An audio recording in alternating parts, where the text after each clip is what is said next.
Hello, everyone, and welcome to the show. Whether you're on YouTube or your favourite podcast app, I'm your host, Paul from Positivity Me.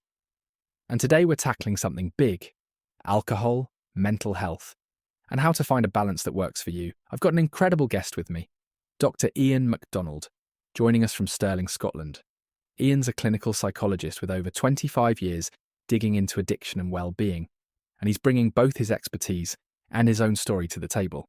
Iain, great to have you here. Cheers, Paul. It's a pleasure. I'm sat here in Stirling, looking out at a crisp day, the kind that makes you glad for a hot tea over a cold pint. I'm chuffed to chat about this. It's a hefty topic, but I reckon we can unpack it in a way that's useful for folks listening. Love that Scottish vibe you're bringing. I can almost hear the hills calling. So tell us a bit about yourself. Who's Iain MacDonald, and what's got you fired up about this today? Aye, fair enough. I'm Iain MacDonald, a clinical psychologist based in Stirling. For over 25 years, I've been working with folks tangled up in addiction and mental health, mostly out in the community, helping people where they're at. I also sit on the board of a charity running supported housing for folks with long-term mental health struggles, often tied to booze. But it's not just the job, I've been there myself. I've had my own battles with alcohol, times when it was more than a wee dram at the weekend. It took me a while to sort it out, got help, learned a lot, and now I'm at a point where I can share it openly. Bit daunting, mind you, but if it helps someone out there, it's worth it. That's gutsy, Iain, sharing the personal side alongside the pro stuff. So why are we here today? What's the big deal with alcohol and well-being? It's everywhere, isn't it? Here in Scotland, it's practically woven into the tartan. Celebrations, tough days, you name it. But it's a double-edged sword. For some, it's a social wee tipple, no bother. For others, me included once, it's a trap, a way to dodge stress or loneliness that ends up digging you deeper. I want to unpack how it hits your head and your heart, not to scare folk, but to shine a light on what's happening and how to handle it better. It's about choices that stick with you, not just quick fixes. Choices that stick. Nice. So where do we kick off? What's the first thing people need to get about alcohol's impact? Let's start with what it does to you. Mind and body.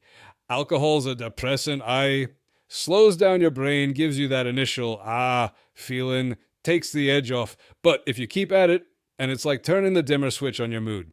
Research shows up to 63.8% of folk with alcohol dependence deal with depression. Over half, maybe 2/3, and if you count milder cases, it could hit 80%. That's no fluke, Paul. I felt it myself at 18. Diagnosed with depression at 17, then suddenly I'm chasing stronger beers, blacking out more than I'd like to admit. Looking back, it was a vicious loop. Booze made the lows darker, and the darkness made me reach for more. 63.8%. That's a hefty number. So it's not just a feeling, it's a real link. Aye, solid as Stirling Castle. And it's not just your head, your body takes a battering. Cancers, heart disease, liver damage, stroke even. Here's a stat that gets me. Serious heart attacks, the STEMI kind, spike on Mondays. They call it Sunday night syndrome, partly work stress, sure, but weekend binge drinking's a big player. Harvard found binge drinkers are 72% more likely to have a heart attack, something called holiday heart syndrome, where your ticker goes haywire after a heavy session. I'd wake up Mondays feeling like death after a weekend on the whiskey. Not just a hangover, but my heart racing, scary when you connect the dots. Mondays hitting hard, that's wild. I'd always blame the Sunday scaries, but binge drinking's a twist I didn't see coming. Aye, it's sneaky. And where we drink shifted too. Used to be all about the pub, a pint of weak ale, maybe a dram if you were flush. Now it's home. Wine in glasses the size of goldfish bowls, spirits like gin flying off the shelves. Since 2000, UK folk have leaned hard into home drinking. Convenience, cheaper, feels safer. 3 times more booze comes from supermarkets than pubs now, even though overall drinking's dipped a bit since the mid-2000s. Down from 11.6 litres of pure alcohol per person to 9.7. But it's not the young lads, it's middle-class folk, older ones, sipping every night in their kitchens. That's where the trouble hides, not the rowdy bar scenes you see on telly. Home drinking taking over. That's a shift. So it's not the stereotype we picture? Not a bit. Pubs are shutting left and right, but the problem's in living rooms. COVID made it worse, locked us in, ramped up the stress. Alcohol Change UK found 21% of folk drank more often during lockdown. 18% of daily drinkers upped their game. I was one of them. Stuck at home, no pub to break the routine, I'd pour heavier. But it wasn't everyone. 38% cut back or stopped if they weren't big drinkers anyway. The self-medicators like me, we went harder. Stress, isolation, no escape. Supermarket booze sales jumped 67%. Shows how easy it was to lean on it. COVID flipping the script. 21% drinking more, 67% more sales. That's a stark picture. What tipped you off personally that this was getting out of hand? It crept up slow, then hit like a lorry. I'd been heavy through uni, psychology training, long nights, just a dram turning into bottles. Told myself, I'm fine, I'm working. Then, 5 years back, it crashed. I was consulting for a health board. Brutal hours, no rest. Home by 8, 3 whiskeys by 10, half a bottle by midnight. One morning, I woke up, head splitting, swearing I'd stop. By evening, I'm in the shop, calm as you like, grabbing more. That's when I saw it. My brain was conning me, rationalizing it, smooth as silk. AA calls it cunning, baffling, and powerful. It's not the booze, it's your head rewiring to keep you hooked. That's when I knew it wasn't a habit. It was a fight I had to face. Your brain conning you. That's chilling. How did you start turning it around? Admitting it, tough as nails, but it's step one. Went to my GP, cracking fella, no preaching, got me into support groups. AA and Smart Recovery pulled me through. Different vibes, same lifeline. Met folk from all walks, lorry drivers, grannies, you name it, all wrestling the same beast. Started spotting my triggers, stress, late nights. That's where it begins, Paul. Knowing why you're reaching for it. I've got more on that, tools and all. Want to dig deeper? Absolutely. Triggers and tools sound like the meat of it. Let's keep going. Iain, you've got us hooked. How do we spot if alcohol's crossing that line from habit to problem? What should folks be watching for? Aye, Paul, it's a sneaky wee line. Slips past you if you're not paying attention. Let's dig in. There's some telltale signs I've picked up from my own mess and years helping folk. First off, if you're drinking every day or near enough and it's more than a couple of glasses, that's a flag waving. The NHS says keep it under 14 units a week, spread over 3 days or more, mind, not all at once. That's about 6 pints of beer or 7 wee glasses of wine. For me, it was those late night whiskies, 1 turned to 3, and I'd be twitchy without them. If you're hitting that daily mark, especially over 14 units, your body's starting to lean on it. Dependency's creeping in. Daily drinking over 14 units. That's a solid benchmark. I reckon a lot of people don't even tally it up. What else screams problem? It's not just the amount, it's how it's got its hooks in you. If you can't stop once you start, say, you open a bottle thinking just 1 dram, but it's empty by bedtime, that's your control slipping. Or if skipping your usual pint at 6 p.m. makes you antsy, like your skin's crawling, that's your brain saying, I need this to feel right. Another biggie's rationalizing. I'd wake up after a heavy night, head pounding, guts and knots, swearing, that's it, I'm done. Clear as day, by 5 p.m., I'm telling myself, a wee whiskey's fine. I've earned it. That flips your addicted brain at work, rewiring you to keep going. AA calls it cunning, baffling, and powerful. And I've lived it. That rationalizing bit, it's like your own mind's playing tricks. Creepy stuff. Any other signs to catch early? Aye, plenty. If you're neglecting things, work sliding, you're ditching mates for the couch and a bottle, that's a red light. Or if you're feeling shaky or sweaty without a drink, a proper withdrawal that. Cravings to can't stop thinking about that next glass. There's a quick tool I tell folk to try, the cage questions. Dead simple. Have you ever felt you should cut down? Do folk annoy you by nagging about it? Feel guilty after drinking? Ever need a morning eye-opener to steady yourself? 2 yeses.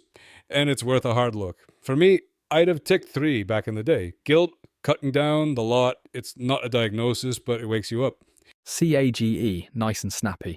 So if someone's ticking those boxes, what's the first move? First, you've got to face it. Acceptance.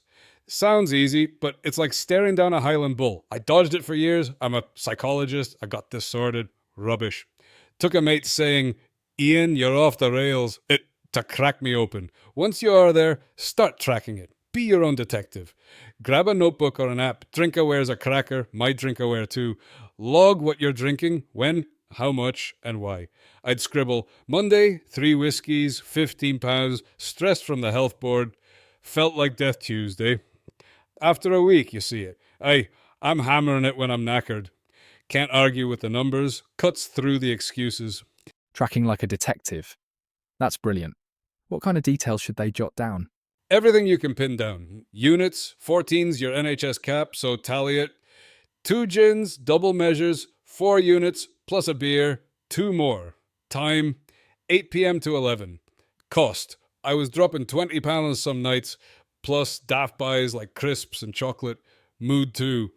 Felt low, slept rotten. Apps make it slick. Alkadroid even guesses your blood alcohol level. Sober time counts sober days if you're quitting. Point is, you're building a picture. This is what it's doing to me. Took me a fortnight to spot my pattern. Late nights, stress from work. That's your ammo for the next bit. Ammo, love that. So you've got the picture. What's the next step with it? Spot your triggers, why you're reaching for it. Everyone's got their own wee devils. Mine were stress and tiredness. Long days I'd collapse with a whiskey to switch off. Boredom too, nothing on, so I'd pour one. Could be loneliness, anger, even hunger. There's this thing in recovery called HALT. Hungry, angry, lonely, tired. Check those before you drink. If you're any of them, you're primed for a craving. I'd ask myself, am I knackered? Lonely? And it'd click. Aye, that's why. Lump them into buckets. Emotional stuff like stress, social stuff like mates pushing pints, or just being knackered. Ask someone close to. My wife'd say, you're at the bottle the second you're home. She saw it before I did. HALT. Hungry, angry, lonely, tired. That's a gem. So you're figuring out the why behind the pour. Spot on. Once you've got that, you're ready to decide. Cut down or stop. Depends on you. If you can stick to 14 units a week, spread out, and it's not running your life, cutting back's grand.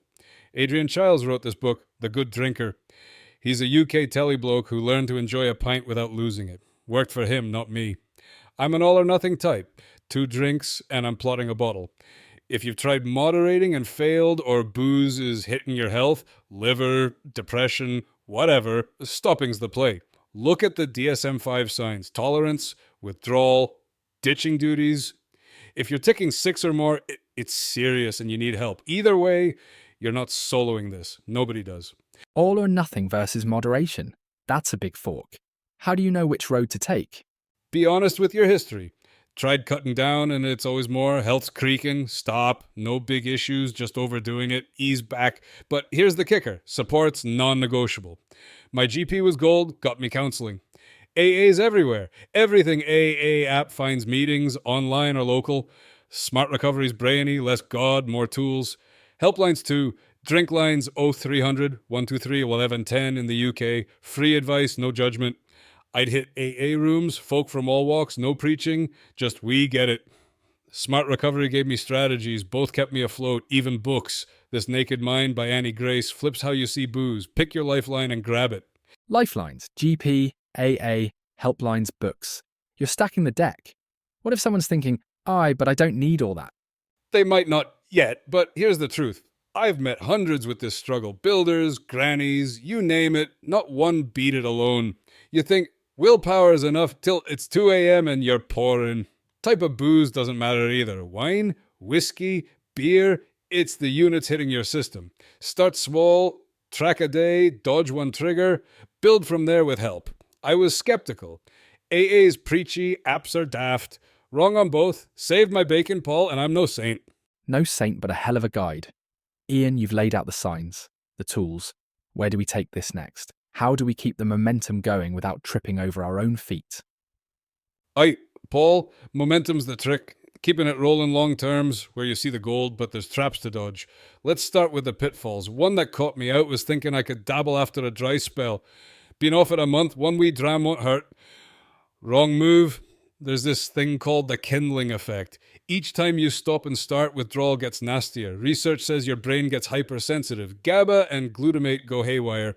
So next time, it's not just a hangover. It's proper shakes, anxiety, even depression crashing in.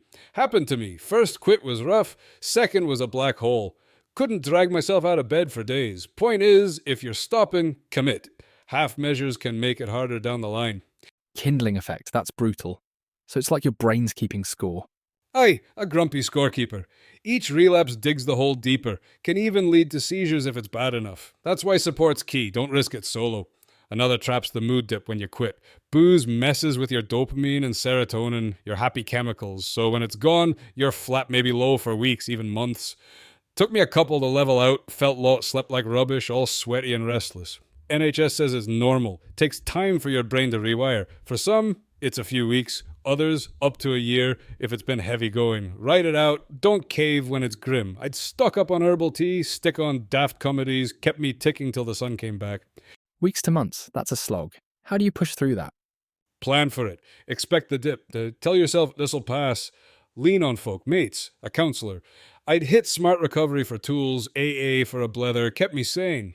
Social stuff's another beast, mind. Mates going, go on, 1 pint, or Christmas with the family. Bottles everywhere, brutal. I'd prep. If they push, I'll say I'm driving.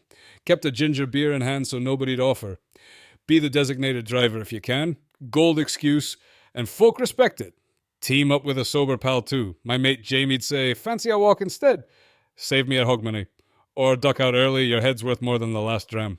Christmas with a ginger beer. Smart move, so it's about dodging the traps, but what's the payoff for sticking it out? Oh, the payoff's cracking. Sleep's a belter. Once that early mess settled, I was out like a bairn. Proper deep stuff, not the blackout rubbish from booze. Alcohol cuts your REM sleep, and that's the dream bit where your brain sorts itself. Studies say 35 to 70% of heavy drinkers have insomnia, me included. Without it, I'd wake up sharp, not like I'd been hit by a lorry. Energy's next. Mornings stop being a write-off. I'd hike the Ochil Hills, legs strong, head clear, couldn't do that hungover. My wife noticed too. You're here now, she'd say, not snappy or zoned out. We'd cook together, blether more, closer than ever. That's worth more than any whiskey. Sleep, energy, a happier wife. That's a triple win. Anything else in the pot? Aye, your wallet loves it. Average UK drinker spends nigh on 1,000 a year on booze. Me, it was double when I was at it. Quit, and I saved thousands. Holidays, a new chair, no daft takeaway splurges. Even my skin perked up. No more puffy face in the mirror. Big picture, my headspace. Depression didn't vanish. I've still got my days. But it's not the pit it was. Booze magnifies the lows. Without it, I could cope, not drown. Takes patience, mind. Your brain's rewiring, but it's freedom when you get there. £1,000 a year. That's a holiday right there. So how do you make this stick? Turn it into a life? Build it into your bones. Make a life that doesn't need a crutch. Positive psychology is my go-to. Wee things that lift you. I'd jot 3 things I was grateful for every night. Good coffee, a mate's laugh, no hangover. Sounds daft, but it shifts your focus. Did stuff for others too. Volunteered at a food bank. Gave me purpose. Exercise. NHS says 150 minutes a week. Moderate stuff like a brisk walk around Stirling Castle. Endorphins kick in. Stress melts. Better than any pint. Started small. 20 minutes. Built up. Now I'm biking too. Keeps me humming. Gratitude and a bike ride sounds like a recipe. What else keeps you steady? Mindfulness, fancy word, simple trick. 5 minutes of slow breathing. Inhale 4. Hold 4. Exhale 4. Apps like Headspace guide you, kept me grounded when cravings hit. It's not about blanking your mind, just being here, now. And then there are the fantastic hypnotic trance meditations on your Positivity Me YouTube channel. Gardening crept in too. Pottering with plants, hands in the dirt, calms you like nothing else. Friendship's massive, proper connection, not pub leather. I'd host curry nights, spicy food, big laughs, no booze needed. Stack these up, gratitude, moving, breathing, and it's a tapestry. You're not just surviving, you're living. Trance meditations from Positivity Me. And curry nights over pints? I'm sold. How do you know it's working, that you're winning? You feel it? Less noise up top, more room for what counts. Check your triggers from that wise profile. Those 8s drop to 3s. Mornings are my gauge, waking clear-headed, not cursing last night. That's a win. Apps can track it. Mood logs, sleep scores on Headspace. But the real kicker, booze stops calling. Whiskey's still in the cupboard. I don't care. It's not a battle. It's a choice I don't make. That's freedom, Paul, when it's not the boss anymore. Freedom, not fighting it every day. Ian, you've painted a hell of a picture. Any last nuggets before we move on? One more. Don't go it alone. Tell someone, mate, your GP. I'd ring Drinkline some nights, 0300 123 1110, just to blether. Keeps you honest. And if it's rough, expect it. Kindling, mood dips. They pass with help. You're building something brilliant. Stick at it. Brilliant's right. Let's keep this rolling. Where to next? Ian, we've covered a lot. How do we tie it all up so folks can walk away with something solid? Aye, Paul, let's bring it home. Give folk a clear wee package to carry off. We've unpacked how alcohol can creep in, muck up your head and body, and how to fight back. I want to leave you with 8 key bits to stick in your pocket. Proper takeaways, and a nudge to get going. First, know your dance with booze. If it's daily, you can't stop once you start, or you're rationalizing it's just 1 turning into 5. It's time to look sharp. For me, it was years of I'm grand till I wasn't. Don't wait for the bottom to hit. 8 takeaways. Love a good list. What's number 2? Track it. Be your own spy. Grab a notebook or an app. DrinkAware, My DrinkAware, AlcoDroid, Sober Time. Log what you're drinking, when, why. 3 whiskeys, knackered from work, felt rotten. A week in, you'll see the pattern. Cuts through the fog. Number 3's triggers, stress, boredom, loneliness, tiredness. Use HALT. Hungry, angry, lonely, tired. Check those before you pour. I'd catch myself. I'm knackered, not thirsty. 4's your call. Cut down or stop. If 14 units a week's a pipe dream, or your health's creaking, stopping's the play. Get help. Don't wing it. Halt and a choice. Practical stuff. What's next on the list? 5 is support. Don't go solo. Mates, family, your GP, mine was a gem, AA, smart recovery, helplines like Drinkline at 03-00123-1110. 6 is planning, social traps, mood dips. If the lads push pints, I'll say I'm driving. Keep a soda handy, dodge the Christmas chaos, saved my bacon more than once. 7's the gold, better sleep, energy, relationships, cash. Average UK drinker drops 1,000 a year on booze. I saved double that, got holidays instead of hangovers. 8's building a life, fill it with what hums. Walks, 150 minutes a week like the NHS says. Mindfulness with positivity, me, or headspace. We gratitude notes. Good tea, clear head.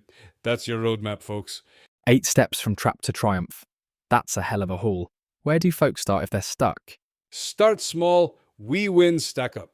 Track your drinking for a week, pen and paper or an app like DrinkAware, dead easy, logs units and all. Try 1 day off, swap the dram for a walk or a blether. Feeling wobbly? Everything AA finds meetings, online or down the road. Smart Recovery's got tools if you're less into the spiritual bit. Helplines, Drinklines 030012311110, Samaritans at 116123. If you're low, 24/7, no judgment. Books too. This Naked Mind by Annie Grace flips how you see booze. The Power of Habit by Charles Duhigg sorts your routines. Online, r/stop drinking on Reddit's a cracking crew. Folks sharing, no preaching. Pick one, dive in. Apps, helplines, books, Reddit. That's a toolbox and a half. What if someone's teetering, not sure they can do it? They can, 'cause they're worth it. Listen, I was there. One Christmas Eve, house buzzing, everyone's merry, and I'm staring at a whiskey bottle, gut churning. Wanted it so bad, thought 1 won't hurt. But I pictured my wife, the mornings I'd clawed back, the mess I'd left behind.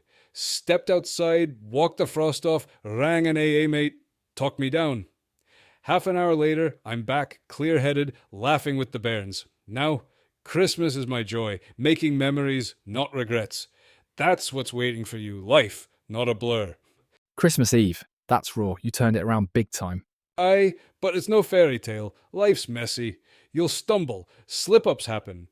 I did, once, early on, had a dram, felt rotten after. Didn't beat myself up, learned from it, rang Drinkline, got back on. It's 1 day, 1 choice at a time.